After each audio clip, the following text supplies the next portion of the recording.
Marido trocou esposa pela amante, e ao invés de brigar, ela o libertou com uma calma assustadora. A amante achou que tinha vencido, mas anos depois, o segredo que descobriu a deixou em choque.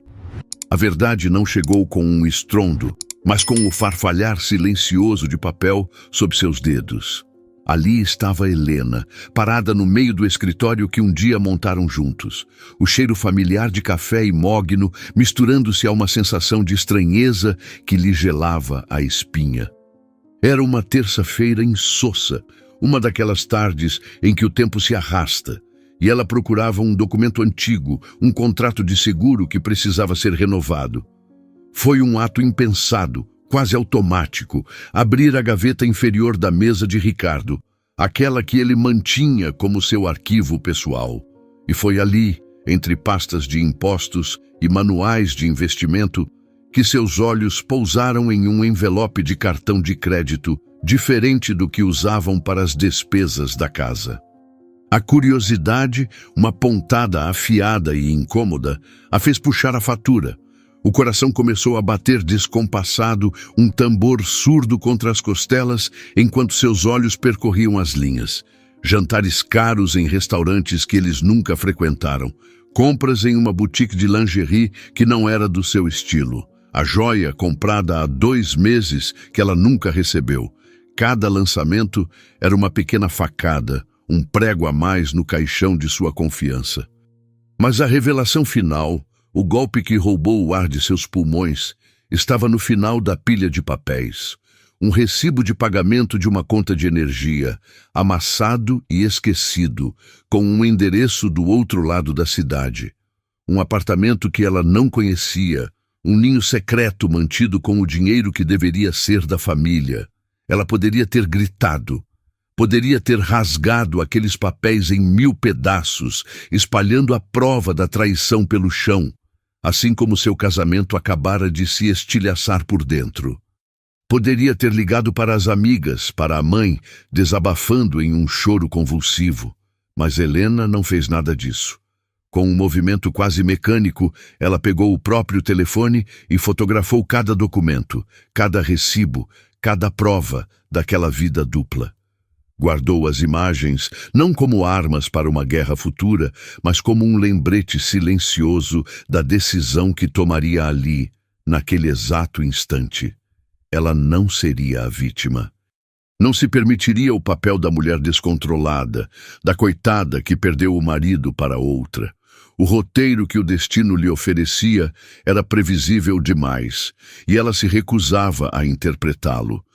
Quando Ricardo chegou em casa naquela noite, encontrou-a na sala de estar, sentada na poltrona de veludo que ele lhe deu no último aniversário.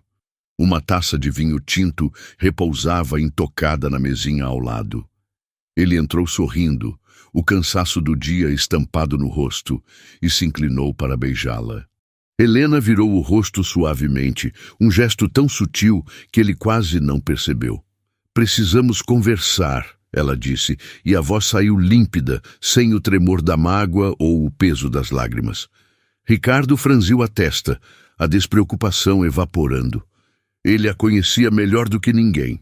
Sabia que o silêncio de Helena era mais perigoso que qualquer tempestade. Sentou-se no sofá oposto, a distância entre eles parecendo de repente um abismo. "Aconteceu alguma coisa com as crianças?" ele perguntou, a primeira preocupação de um pai. "Não, eles estão bem", ela respondeu, e seus olhos, de um castanho profundo, encontraram os dele. Não havia acusação em seu olhar, apenas uma clareza desconcertante. "É sobre nós, Ricardo. Ou melhor, sobre você." Ele sentiu um calafrio percorrer sua espinha.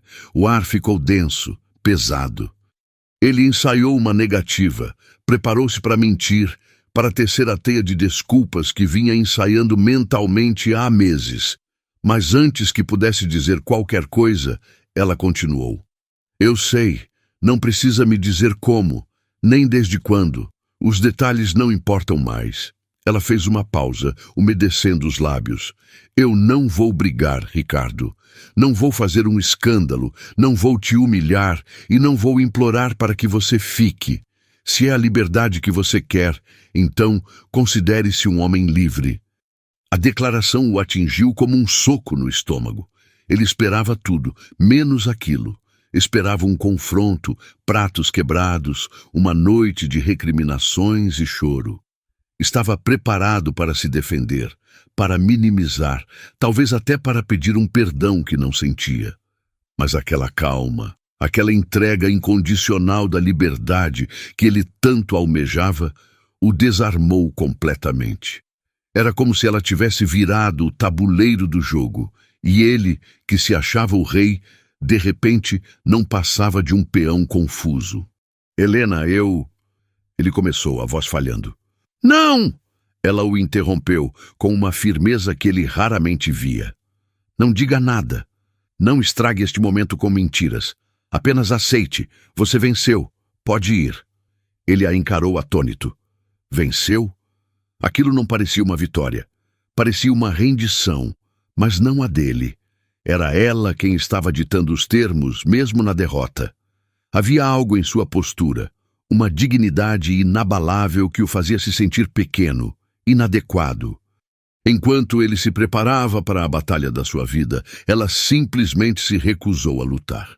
E essa recusa era, de alguma forma, mais assustadora do que qualquer fúria.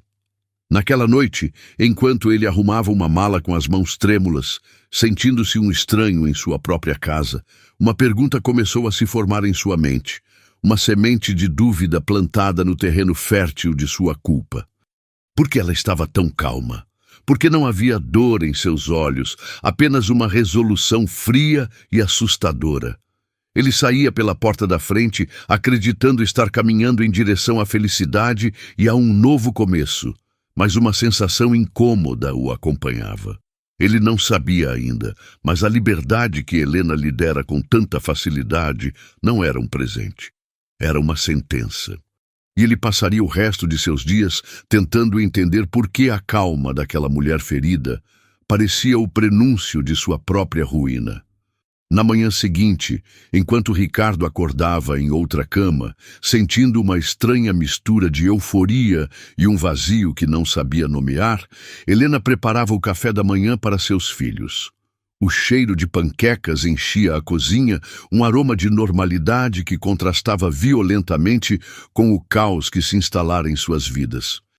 Ela o sentou à mesa, Lucas, com seus 14 anos, e a desconfiança típica da adolescência, e Paula, com 10, cujos olhos ainda viam o mundo com uma inocência que Helena faria de tudo para proteger. Com a mesma voz calma e firme da noite anterior, ela lhes contou. Não usou a palavra traição, nem pintou o pai como um vilão. Apenas disse que ela e Ricardo não seriam mais um casal, que ele havia saído de casa, mas que o amor dele por eles permanecia inalterado. O pai de vocês sempre será o pai de vocês, ela disse olhando nos olhos de cada um. E eu exijo que continuem a amá-lo e a respeitá-lo. Os problemas dos adultos são dos adultos. Isso não muda em nada o nosso amor por vocês. Lucas, chocado, fechou a cara, a raiva e a confusão borbulhando sob a superfície. Paula começou a chorar baixinho. Helena abraçou os dois, um de cada vez, sentindo a dor deles como se fosse a sua. Mas ela não vacilou. Sua força era a âncora de que precisavam naquele momento, e ela não se permitiria afundar. Enquanto isso, em um apartamento do outro lado da cidade, Ricardo contava para Jaqueline como tudo havia acontecido. Foi mais fácil do que eu imaginei, ele disse, enquanto abria uma garrafa de vinho para comemorar, sem brigas, sem gritos. Ela simplesmente me deu a liberdade. Jaqueline, uma mulher vibrante e cheia de vida, sorriu, aliviada. A imagem que construíra de Helena era de uma megera, uma mulher amarga que faria da vida deles um inferno. A notícia da separação pacífica era a vitória que ela esperava. Eles brindaram, celebraram com uma noite de amor apaixonado, acreditando que o maior obstáculo havia sido superado e que, a partir dali, só haveria felicidade. Mal sabiam que o verdadeiro obstáculo não era a guerra que esperavam, mas a paz que não conseguiam compreender. Passaram-se algumas semanas. A rotina começou a se assentar em uma nova e estranha normalidade. Em um sábado ensolarado, Helena decidiu ir ao shopping. Precisava comprar um presente de aniversário para uma amiga e, mais do que isso, precisava sentir o mundo girando lá fora. Enquanto caminhava distraidamente pela praça de alimentação, seu coração parou por um instante. Ali, a poucos metros de distância, estavam seus filhos. E com eles estava Jaqueline. O pai, Ricardo, não estava à vista. Jaqueline ria de algo que Lucas dizia enquanto tentava ajeitar o cabelo de Paula.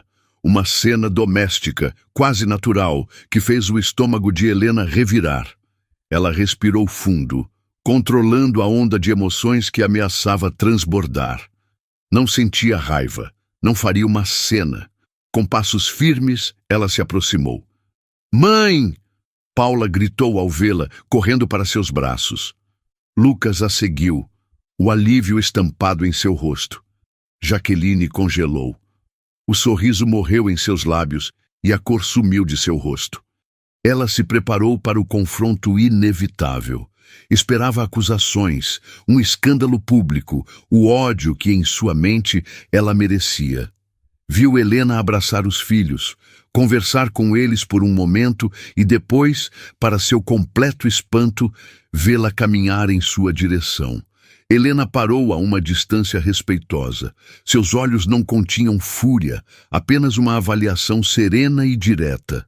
"Jaqueline", ela disse, e o nome soou estranhamente natural, sem veneno. "Eu não vou atrapalhar o passeio de vocês. Só quero te pedir uma coisa." Jaqueline apenas assentiu, incapaz de formular uma palavra. Seu coração batia descontroladamente. "Se você vai estar com ele e, consequentemente, com meus filhos", Helena continuou, a voz baixa, mas carregada de uma autoridade inquestionável, "trate-os com respeito. Eles são crianças, estão passando por algo difícil. Não os force a aceitá-la. Não tente comprar o afeto deles, e não fale mal de mim na presença deles, assim como não falarei mal do pai deles, e muito menos de você. Dê a eles tempo. É só isso que eu peço." Dito isso, Helena deu um beijo na testa de cada um de seus filhos, disse que os via no dia seguinte e se virou, caminhando para longe com a mesma postura elegante e inabalável de sempre. Jaqueline ficou parada, completamente em choque. O discurso que preparara para se defender, as justificativas, as possíveis respostas ríspidas, tudo se desfez no ar. Ela esperava uma inimiga, uma mulher destruída pelo ódio, e em vez disso encontrou uma dignidade que a desarmou e, de certa forma, a humilhou. Aquela calma era mais devastadora do que qualquer insulto. Não era a calma de quem perdeu, mas a de quem está no controle de uma situação que ninguém mais consegue enxergar. Enquanto observava Helena se afastar, uma pergunta assustadora começou a ecoar na mente de Jaqueline, a mesma que já assombrava Ricardo. Por que aquela mulher não lutava? Aquela serenidade toda não podia ser natural. Escondia, talvez, uma dor tão profunda que se tornara perigosa? Ou pior ainda, escondia um plano, um segredo que transformava todos eles em meros peões em seu jogo silencioso. Naquele momento, olhando para os filhos de Helena, Jaqueline sentiu pela primeira vez que, embora tivesse ganhado o homem, talvez tivesse perdido uma guerra que nem sabia que estava travando. Jaqueline chegou em casa naquele sábado com o coração aos saltos, a serenidade de Helena ecoando em sua mente como um mantra perturbador. Assim que Ricardo passou pela porta, depois de deixar as crianças na casa dos avós, ela desabafou, contando cada detalhe do encontro no shopping, a forma como Helena se aproximou, a ausência de ódio em seu olhar, a frase dita com uma firmeza que não admitia réplica. Ela me pediu para respeitar os filhos dela. Jaqueline disse, andando de um lado para o outro na sala de estar do apartamento que agora era deles. Apenas isso, sem gritos, sem acusações. Ela foi digna. É assustador, Ricardo. Ricardo, que tentava relaxar no sofá, sentiu o mesmo calafrio que o perseguia desde a noite em que saíra de casa. Eu te disse, ela está diferente. Não é a Helena que eu conhecia. Diferente como? Ninguém reage assim a uma traição, ela retrucou, a voz subindo uma oitava. Isso não é normal. Ela está planejando alguma coisa. Tenho certeza. A audiência com os advogados é na segunda-feira. É lá que ela vai dar o bote. Ela está nos fazendo de idiotas, nos deixando baixar a guarda para nos destruir no tribunal. A teoria de Jaqueline, embora nascida do medo, fazia sentido para Ricardo. Era a única explicação lógica. A Helena, que ele conhecera ao longo de 20 anos, era passional, intensa. A calma era uma fachada, uma estratégia de guerra. Ele se agarrou a essa ideia, pois era mais fácil lidar com uma inimiga calculista do que com o fantasma de uma mulher que ele simplesmente não conseguia mais decifrar. Eles passaram o resto do fim de semana em um estado de ansiedade contida, preparando-se para a batalha legal que tinham certeza estava por vir. Revisaram documentos, conversaram com o advogado sobre os piores cenários, armaram-se até os dentes para uma guerra por patrimônio, por orgulho, por tudo. A segunda-feira chegou, cinzenta e úmida, espelhando o humor dentro da sala de reuniões do escritório de advocacia. O ar era denso, carregado de formalidade e tensão. Ricardo e seu advogado, um homem de terno caro e sorriso predatório, sentaram-se de um lado da imponente mesa de madeira. Do outro lado estava Helena, acompanhada por uma advogada de aparência serena, quase tão calma quanto a cliente. Jaqueline não estava presente, mas sua ansiedade era quase palpável, como se estivesse esperando do lado de fora. O advogado de Ricardo começou, com a voz empostada, falando sobre a complexidade da divisão de bens, sobre as empresas que construíram juntos, sobre os investimentos. Ele estava pronto para uma negociação longa e sangrenta. Então, a advogada de Helena o interrompeu com um gesto polido. Com todo o respeito, doutor, acho que podemos simplificar isso. Ela se virou para a cliente. Helena, que até então observava a cena com uma tranquilidade desconcertante, ajeitou-se na cadeira. Seus olhos encontraram os de Ricardo e, por um breve segundo, ele viu um lampejo de algo que não conseguiu identificar. Não era dor, nem raiva. Era despedida. Eu não quero uma guerra, Ricardo, ela disse, a voz clara preenchendo o silêncio da sala. Não vou lutar por metade das empresas, nem pelos investimentos. Você construiu isso, o mérito é seu, pode ficar com tudo. Um silêncio chocado se instalou na sala. O advogado de Ricardo piscou, incrédulo, olhando do seu cliente para Helena, como se tivesse ouvido errado. O próprio Ricardo sentiu a boca secar. O que eu quero, continuou Helena, é o essencial para garantir a estabilidade dos nossos filhos. Quero a casa. É o lar deles, o único que conheceram. Não quero que percam isso também. E, claro, a guarda deles, com um regime de visitas livre e flexível para você. Quero que você seja tão presente na vida deles quanto sempre foi. E uma pensão justa, calculada sobre o padrão de vida que eles têm. Nada mais. Ela terminou de falar e recostou-se na cadeira, como se tivesse acabado de pedir um café. A generosidade da proposta era tão absurda, tão fora do padrão de qualquer divórcio litigioso, que pareceu uma armadilha. O advogado de Ricardo, recuperando-se do choque, olhou para ela com desconfiança. Senhora Helena, essa é uma proposta extremamente generosa, ele disse, escolhendo as palavras com cuidado. A senhora tem certeza? Está abrindo mão de um patrimônio considerável. Tenho certeza absoluta, ela respondeu, sem hesitar. Não há dinheiro no mundo que pague a minha paz. E principalmente a paz dos meus filhos. Uma guerra judicial os machucaria mais do que qualquer outra coisa. E isso eu não vou permitir. Ricardo a encarava, a mente girando. A teoria da emboscada se desfazia diante de seus olhos. Aquilo não era uma estratégia. Era uma abdicação. Ela não estava apenas se divorciando dele. Estava se desfazendo de uma vida inteira, cortando os laços materiais com uma precisão cirúrgica, como se quisesse apagar qualquer vestígio de que um dia pertenceram um ao outro. A postura dela não era a de uma mulher ferida, mas a de alguém que se despede de um fardo, e essa constatação, de alguma forma, doía mais do que qualquer briga por dinheiro. Ele, que se via como o prêmio, o troféu da disputa, percebia agora que, para Helena, ele e tudo o que vinha com ele haviam se tornado algo do qual ela precisava se livrar para seguir em frente. A notícia do acordo se espalhou como fogo em palha seca. Primeiro, para Jaqueline, que ao ouvir de Ricardo os termos do divórcio, sentiu um misto de alívio e uma estranha e incômoda inveja. Depois, para a família e os amigos. E foi aí que o verdadeiro poder da atitude de Helena começou a se manifestar.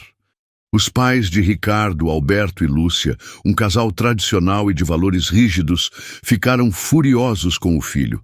Para eles, a traição era uma mancha na honra da família, e a forma como Ricardo conduziu as coisas era uma vergonha. Em uma discussão acalorada por telefone, Alberto ameaçou deserdá-lo, cortar relações, excluí-lo do negócio da família. Foi Lucas, o filho mais velho de Helena, que em uma de suas visitas aos avós comentou com a sinceridade brutal de um adolescente que a mãe estava triste com a briga deles com o pai. 2 dias depois, para o espanto de Alberto e Lúcia, Helena bateu à porta deles. Ela não foi para reclamar do filho deles, nem para buscar consolo. Foi para defendê-lo. Eu vim pedir que não façam isso, ela disse, sentada na sala de estar que frequentara por 20 anos, agora como uma estranha. Ricardo errou comigo, e isso é entre nós. Mas ele é filho de vocês, e acima de tudo, ele é o pai dos meus filhos. Eles precisam do pai, e precisam da família unida. Punir o Ricardo é punir o Lucas e a Paula. Por favor, perdoem-no. Lúcia, que tinha os olhos marejados, não conseguia acreditar no que ouvia. Mas, minha querida, o que ele fez? Ela começou. O que ele fez já está feito. Helena a interrompeu com gentileza. O ódio não vai consertar nada. Só vai gerar mais dor. E eu já decidi que não quero mais dor na minha vida, nem na vida dos meus filhos. A maturidade de Helena, sua capacidade de colocar o bem-estar dos outros acima de sua própria mágoa, foi uma revelação.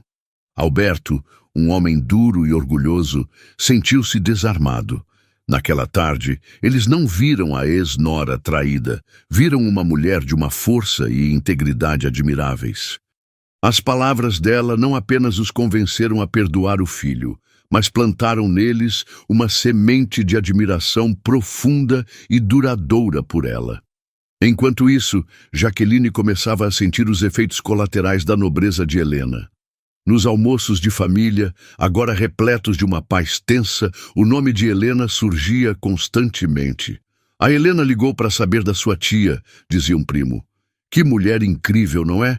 Mesmo depois de tudo, comentava uma tia. Cada elogio a Helena era uma crítica velada a ela, a intrusa.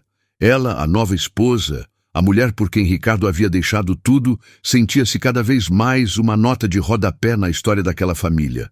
A presença de Helena, mesmo na ausência, era esmagadora.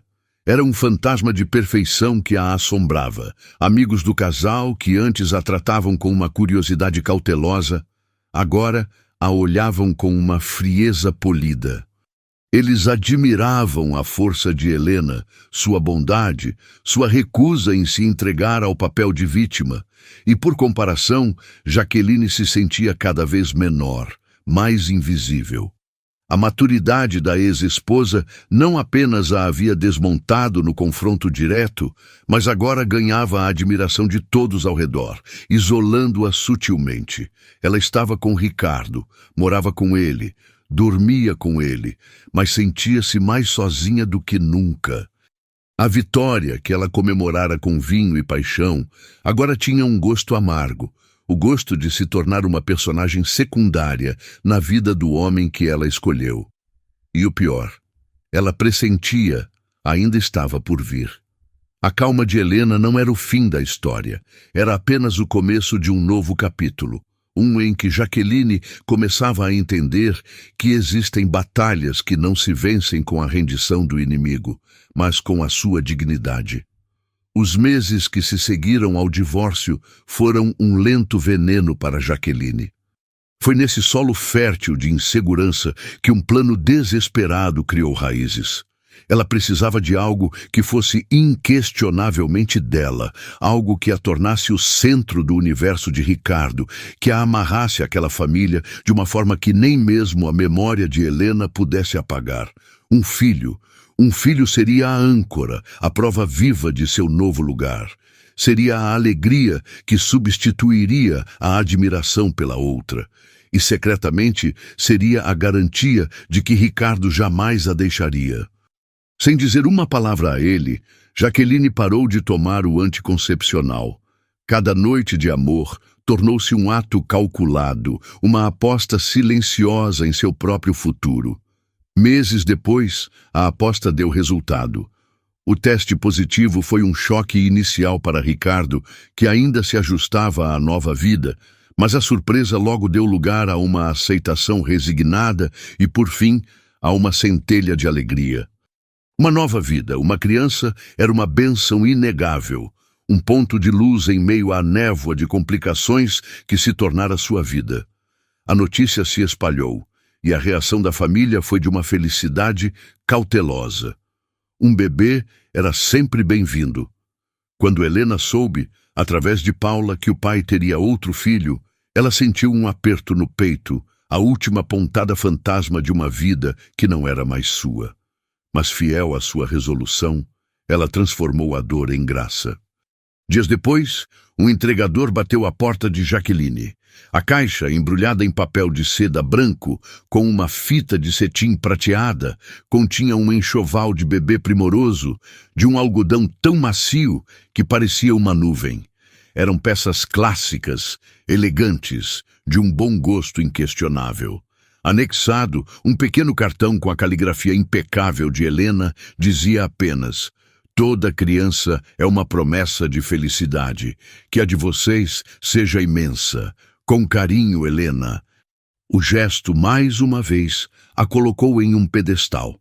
Ricardo ficou comovido e, por um instante, sentiu uma pontada de uma saudade que não ousava admitir. Para Jaqueline, o presente foi como receber uma coroa de espinhos. Era lindo, era generoso e a humilhava profundamente. Era mais uma prova da superioridade moral de Helena. Mas agora, grávida, Jaqueline sentia-se mais forte.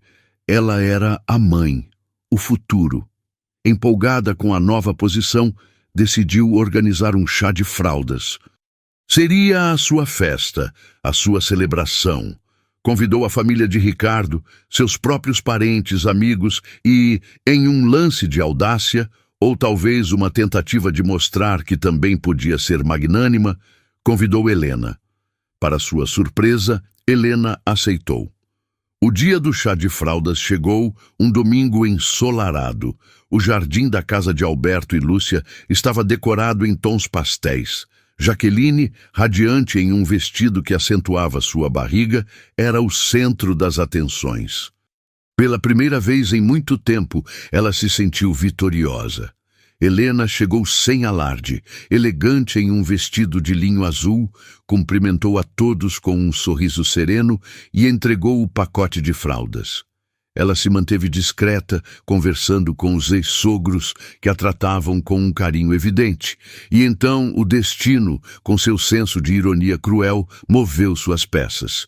O primo de Jaqueline, André, chegou um pouco atrasado. Ele era arquiteto, um homem inteligente e observador que vivia em outra cidade e não estava a par de todos os detalhes sórdidos do drama familiar. Ele só sabia que sua prima estava grávida do novo marido. Ao ver Helena conversando perto da mesa de doces, ele ficou intrigado. Não pela beleza óbvia, mas pela aura de tranquilidade que ela emanava. Um ponto de calmaria em meio à agitação da festa. "Você deve ser amiga da Jaque", ele disse, aproximando-se com 2 copos de suco na mão e oferecendo um a ela. Helena sorriu. Um sorriso genuíno que iluminou seu rosto. De uma forma um pouco complicada, sim. "Sou Helena." Eles começaram a conversar. Sobre arquitetura, sobre livros, sobre a dificuldade de criar filhos adolescentes. Não havia flerte, nem segundas intenções. Apenas uma conexão fácil e inesperada, uma conversa fluida entre 2 adultos que se sentiam um pouco deslocados naquele cenário. Ricardo os observava de longe, uma sensação estranha e azeda se formando em seu estômago. Jaqueline, ocupada com os presentes, mal notou a interação. Aquele encontro casual foi uma semente. Nos dias seguintes, André, que estava na cidade a trabalho, convidou Helena para um café a pretexto de continuar a conversa sobre um projeto.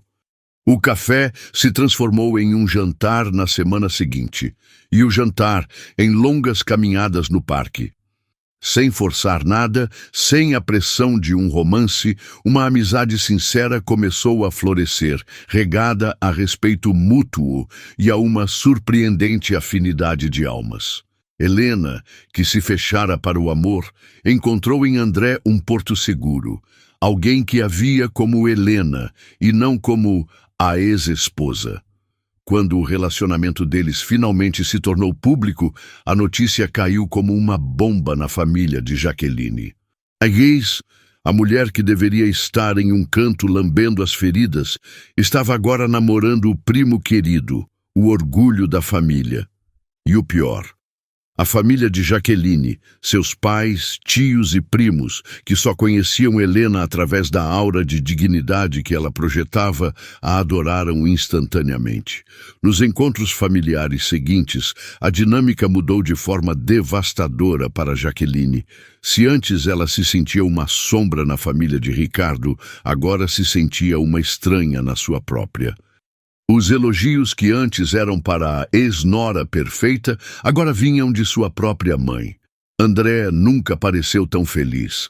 A Helena é uma mulher de ouro. Seu pai, conversando com Ricardo, comentava: "Você teve sorte, rapaz.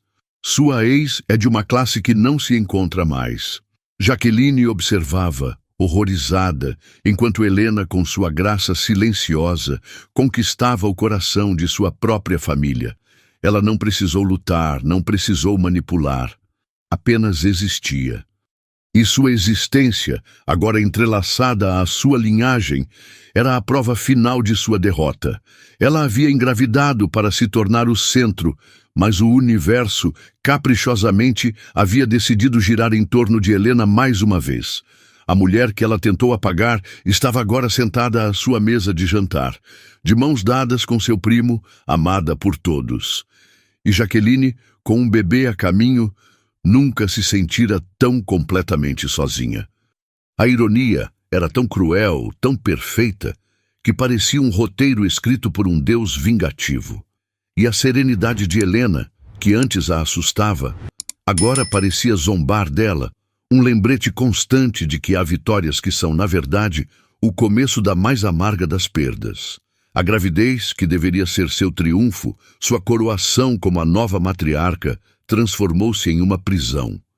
Cada quilo que ganhava, cada limitação que o corpo lhe impunha, era um lembrete de que estava presa, ancorada, enquanto Helena parecia flutuar, mais livre e mais leve do que nunca. Era uma ironia cruel. Ela, Jaqueline, a mulher jovem e vibrante que representava o novo, sentia-se envelhecer por dentro, enquanto Helena, a esposa deixada para trás, parecia florescer em uma segunda juventude. Cada risada de Helena, cada gesto de cumplicidade com André, cada elogio sussurrado por uma tia, era uma faca que girava em sua ferida. "Você não percebe?" Ela dizia a Ricardo nas noites longas e tensas, a barriga pesando entre eles na cama. "Ela está fazendo isso de propósito. Ela está se exibindo, esfregando a felicidade dela na nossa cara." Ricardo, no entanto, não oferecia o consolo que ela buscava. Em vez disso, ele alimentava o fogo, pois ele próprio era consumido por um ciúme secreto e amargo que não ousava confessar. Ele não conseguia suportar a imagem de Helena com outro homem, especialmente um homem como André, bem-sucedido, charmoso e visivelmente apaixonado por ela. A felicidade de Helena não lhe trazia paz, como ele imaginara. Trazia-lhe um sentimento agudo de perda, a sensação de que talvez tivesse descartado algo de valor inestimável. "Aquele André não me parece grande coisa", Ricardo resmungava, disfarçando seu próprio ressentimento como uma crítica. "É um sujeito metido, arrogante. Não sei o que Helena viu nele. Provavelmente ela só está com ele para me atingir." Essas palavras, em vez de acalmarem Jaqueline, apenas pioravam seu tormento. Se Helena estava fazendo aquilo para atingir Ricardo, significava que o elo entre eles ainda era forte. Significava que ela, Jaqueline, era apenas um peão no jogo emocional dos dois. A insegurança se transformou em desespero, uma paranoia que a fazia ver segundas intenções em cada gesto. A situação atingiu seu ápice quando Helena e André viajaram para a Europa. As redes sociais, antes uma distração, tornaram-se o instrumento de tortura de Jaqueline. Ela se via obcecada, rolando o feed de fotos incessantemente. Lá estava Helena, sorrindo em frente à Torre Eiffel, de mãos dadas com André em uma gôndola em Veneza, brindando com vinho em um vinhedo na Toscana. Ela parecia radiante, desinibida, uma mulher que se redescobria. Cada foto era uma prova da vida que Jaqueline sentia que lhe fora roubada, mesmo tendo sido ela a vencedora. O homem ao seu lado, Ricardo, estava cada vez mais distante. Ele chegava tarde do trabalho, suspirava com frequência e seus olhos tinham um brilho ausente. O sexo tornou-se raro e mecânico. Ela sentia os olhares de pena dos outros, os julgamentos silenciosos da família, dos amigos. Todos pareciam saber de um segredo que ela se recusava a admitir. Seu casamento, construído sobre as ruínas de outro, já nascera com os alicerces podres. Ela tentava focar em sua própria vida. Decorava o quarto do bebê com um fervor quase maníaco, como se a cor das paredes pudesse pintar por cima de sua infelicidade. Comprava roupas de maternidade caras, tentando vestir uma felicidade que não sentia. Mas era inútil. No silêncio da noite, com Ricardo dormindo um sono agitado ao seu lado, ela pegava o celular e lá estava a vida de Helena, vibrante e real, zombando de sua existência cinzenta. O desespero era um nó em sua garganta. Ela roubara o marido de Helena, mas Helena, de alguma forma, havia roubado sua paz. O retorno de Helena e André da Europa foi celebrado com um jantar na casa dos pais de André, que, alheio às correntes subterrâneas de ressentimento, queria simplesmente reunir as pessoas que amava. Para Jaqueline, o convite foi uma intimação para mais uma noite de tortura.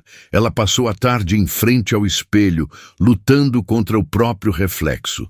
Aos 8 meses de gravidez, sentia-se um navio pesado e sem leme. O inchaço, os quilos extras que se acumularam muito além do esperado, a exaustão constante, tudo conspirava para minar o que restava de sua autoestima. Cada vestido que provava parecia acentuar o que ela mais odiava em si mesma naquele momento. Quando Helena chegou, o contraste foi devastador. Ela usava um vestido vermelho vinho de um tecido fluido que abraçava suas curvas com uma elegância discreta. O bronzeado da viagem acentuava seu brilho e havia uma serenidade em seu sorriso que parecia irradiar de dentro para fora. Ela não era mais apenas a ex-esposa digna, era uma mulher em sua plenitude, vibrante e segura de si. Jaqueline, ao lado dela, sentiu-se desbotada, uma versão pálida e disforme de si mesma. Ela forçou um sorriso, disfarçou o mal-estar e passou o jantar inteiro movendo a comida de um lado para o outro no prato, enquanto ouvia os relatos da viagem e os elogios rasgados de sua própria família, a mulher que ela tanto invejava. Ricardo, por sua vez, mal conseguia desviar os olhos de Helena. Ele a observava rir das piadas de André, a forma como a mão dele repousava casualmente nas costas dela, a cumplicidade no olhar que trocavam. Cada detalhe era um golpe em seu ego, uma confirmação visual do que ele vinha tentando negar para si mesmo. A felicidade dela era real e não tinha nada a ver com ele. Vê-la ali, tão deslumbrante e tão inalcançável, despertou nele uma torrente de desejo e arrependimento, uma nostalgia dolorosa pela mulher que ele só deu valor quando a perdeu de vez. Naquela noite, ao chegarem em casa, o silêncio no carro era pesado, denso.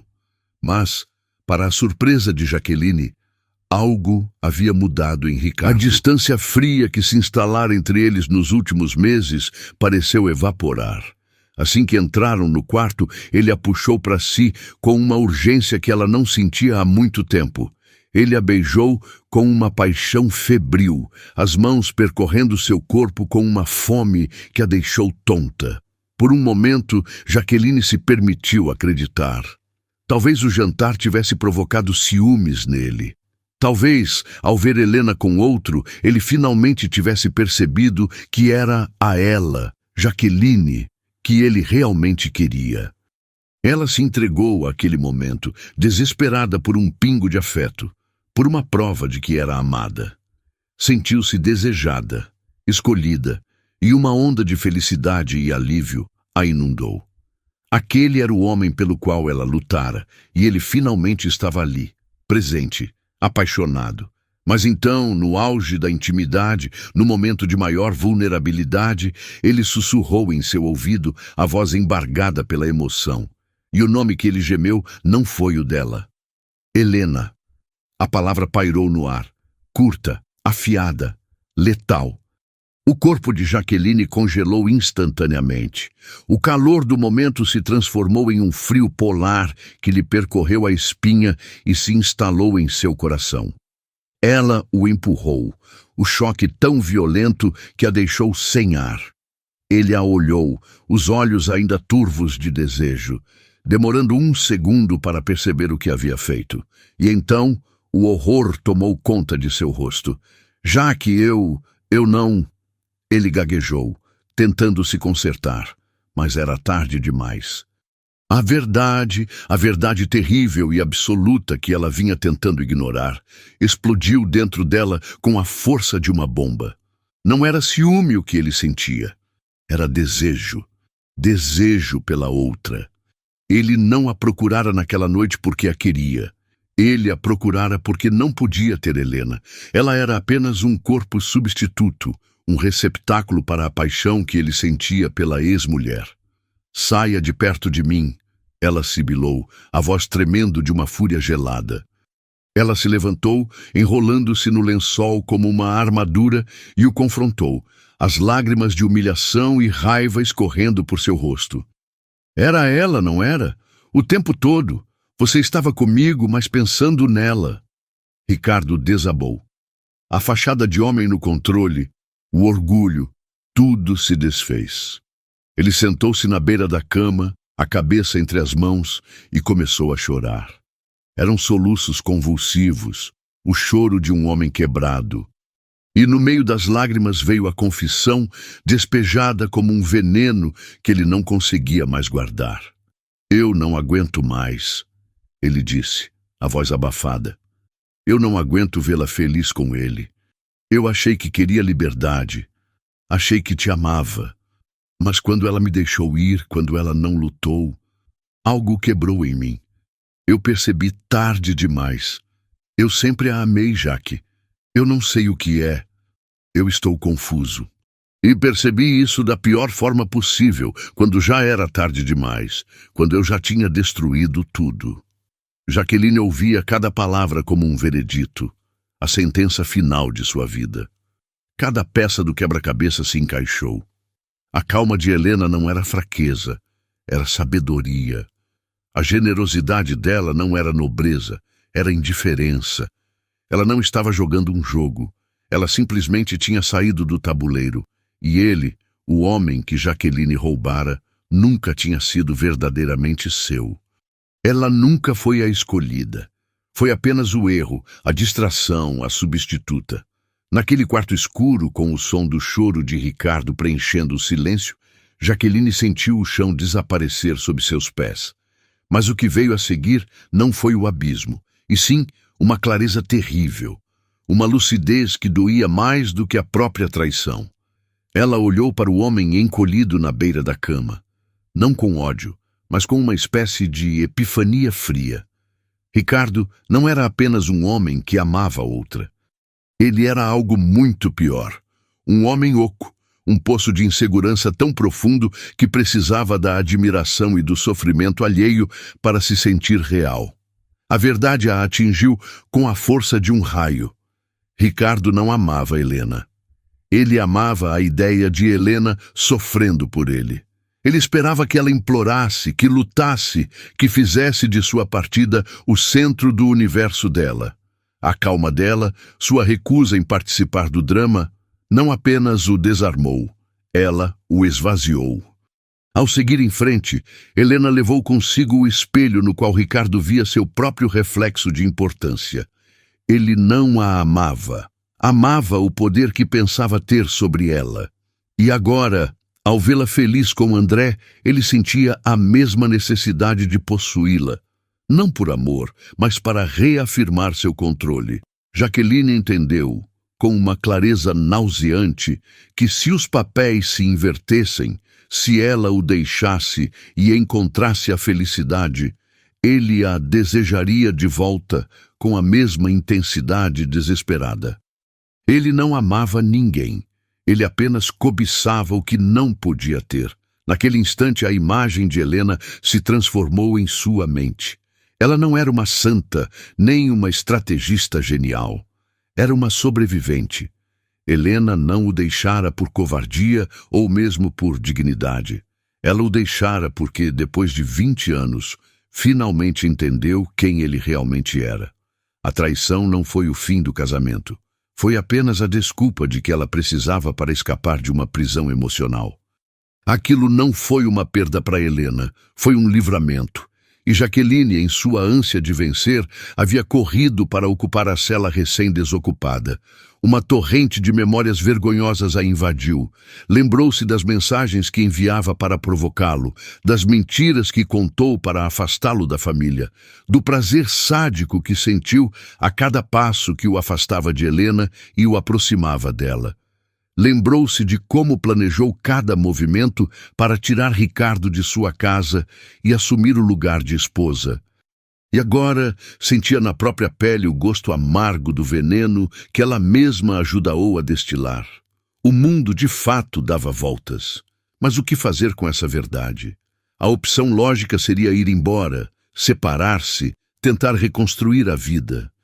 Mas como? Voltar para a casa dos pais, grávida e derrotada, para admitir seu fracasso monumental? E como encarar sua própria família, agora que Helena, a mulher que ela destruiu, era a namorada amada de seu primo?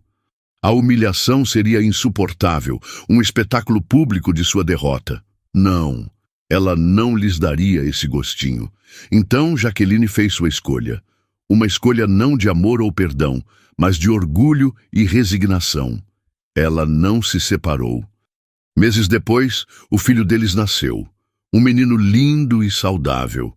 E naquela mesma noite, ao voltar da maternidade, ela arrumou suas coisas e se mudou para o quarto do bebê, que se tornou seu refúgio e sua cela. O casamento, que nunca existiu de fato, morreu oficialmente ali, embora a certidão continuasse a uni-los no papel. Os anos que se seguiram foram um longo e monótono purgatório. Eles viviam sob o mesmo teto, dois estranhos compartilhando contas e um filho. Ela sabia que Ricardo encontrava outras mulheres. Ele não fazia mais questão de esconder e ela não tinha mais energia para se importar. A paixão dele precisava de um palco, e como ela se recusava a ser sua plateia, ele buscava outros espetáculos. Ela vivia para o filho, um amor puro e real, que era sua única boia de salvação em um oceano de arrependimento. Mas mesmo ali, a sombra de Helena a alcançava. Nos aniversários do menino, lá estava Helena, a tia postiça, sempre elegante, sempre serena, um lembrete vivo e constante de tudo o que Jaqueline havia perdido ao pensar que tinha ganhado. Ela sentia o peso esmagador da ironia. Viveu 6 anos na sombra de uma mulher que, mesmo traída, nunca precisou lutar por respeito, porque sua dignidade falava por si só. E foi ali, nas noites silenciosas, depois que o filho dormia e a casa era preenchida pelo vazio de sua vida, que Jaqueline começou a escrever. No início, era apenas um diário, uma forma de não enlouquecer. Mas aos poucos, as palavras foram tomando forma, tecendo a tapeçaria de suas escolhas, de sua inveja, de sua queda. Ela escrevia sobre a calma assustadora de Helena, sobre a fragilidade de Ricardo, sobre a crueldade do destino. E ao escrever, ela encontrou um propósito inesperado. Esta história a que você acaba de ler é a confissão dela. É o seu jeito de ser ouvida, de dar um sentido à sua dor. Ela a compartilha anonimamente, não em busca de pena, mas como um alerta. Uma garrafa lançada ao mar da internet, com uma mensagem para outras mulheres que, como ela um dia, talvez estejam tentadas a construir sua felicidade sobre a tristeza de outra pessoa. É a sua penitência e a sua única forma de redenção. Contar ao mundo que o trono que se conquista contrapassa é, na verdade, uma guilhotina, e que, às vezes, a maior vitória é saber a hora de ir embora, e a pior derrota é conseguir exatamente aquilo que você lutou para ter. Esta foi a história de Jaqueline, Ricardo e Helena. Uma jornada de escolhas, consequências e das voltas irônicas que a vida pode dar. Se esta história tocou seu coração e te fez refletir, ela pode tocar o coração de outras pessoas também. Ajude a espalhar esta poderosa mensagem. Compartilhe este vídeo com seus amigos e no grupo da família. Uma história como esta pode servir como um importante alerta sobre como as nossas decisões podem moldar nosso destino de formas inesperadas. Deixe o seu like para que o algoritmo mostre esta história para mais pessoas que precisam ouvi-la. E claro, se você gosta de narrativas emocionantes e cheias de reviravoltas, inscreva-se no canal para não perder nenhum de nossos próximos vídeos. Sua participação é fundamental para continuarmos. Muito obrigado e até o próximo